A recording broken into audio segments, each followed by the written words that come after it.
Imaginez épouser quelqu'un et l'envoyer mourir. C'est exactement ce qu'a fait le roi Henri VIII. Mais pourquoi? Était-ce l'amour qui avait mal tourné ou quelque chose de plus dangereux? Aujourd'hui, nous analysons les véritables raisons de ces choix meurtriers.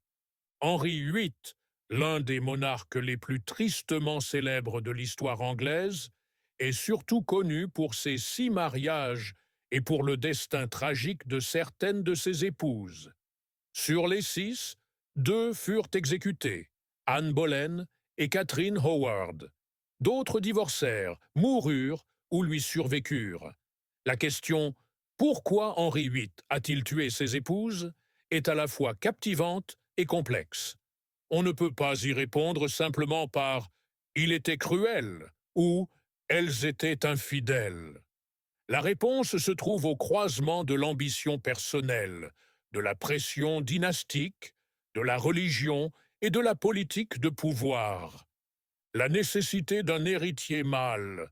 L'une des motivations les plus cruciales des actes d'Henri était son obsession de donner naissance à un héritier mâle. Au XVIe siècle, un successeur masculin fort était considéré comme essentiel à la stabilité politique. Henri, dont le père avait conquis le trône à l'issue de la guerre civile, la guerre des 2 roses, craignait qu'une femme ne provoque des troubles, voire un nouveau conflit. Sa première épouse, Catherine d'Aragon, donna naissance à une fille, Marie, mais ne parvint pas à donner naissance à un héritier mâle survivant malgré de multiples grossesses. Cet échec exerça une pression immense sur Henri, qui considérait la continuité de la lignée Tudor comme un devoir sacré. Son désir croissant d'avoir un fils obscurcit son jugement et le poussa à prendre des mesures drastiques. Lorsque Catherine vieillit et qu'il devint évident qu'elle n'aurait plus d'enfants, Henri commença à chercher une solution ailleurs, ce qui le conduisit à Anne Boleyn. Anne Boleyn, ambition, religion et trahison. Anne Boleyn était non seulement jeune et séduisante, mais aussi intelligente et politiquement avisée. Elle refusa de devenir la maîtresse d'Henri, préférant le mariage. Cela conduisit à l'un des bouleversements les plus radicaux de l'histoire anglaise, la Réforme anglaise. Afin d'épouser Anne, Henri se sépara de l'Église catholique romaine qui lui avait refusé l'annulation de son mariage par Catherine. Il se proclama chef suprême de l'Église d'Angleterre et épousa Anne en 1533.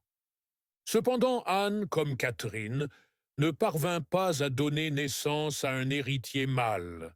Elle donna naissance à Élisabeth, la future reine, mais les grossesses suivantes se soldèrent par des fausses couches ou des mortinescences. Henri déchanta rapidement.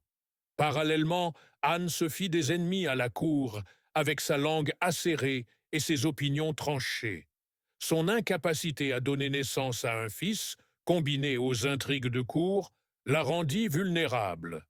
En 1536, elle fut arrêtée et accusée d'adultère, d'inceste et de haute trahison. La plupart des historiens s'accordent à dire que ces accusations étaient exagérées ou inventées de toutes pièces. Henri autorisa l'exécution d'Anne, probablement pour se débarrasser d'un problème politique et personnel et pour laisser la place à une nouvelle épouse, Jeanne Seymour. Le destin d'Anne montre comment un mélange d'attentes insatisfaites, de jeux de pouvoir et de la cruauté croissante d'Henri pouvait entraîner la mort.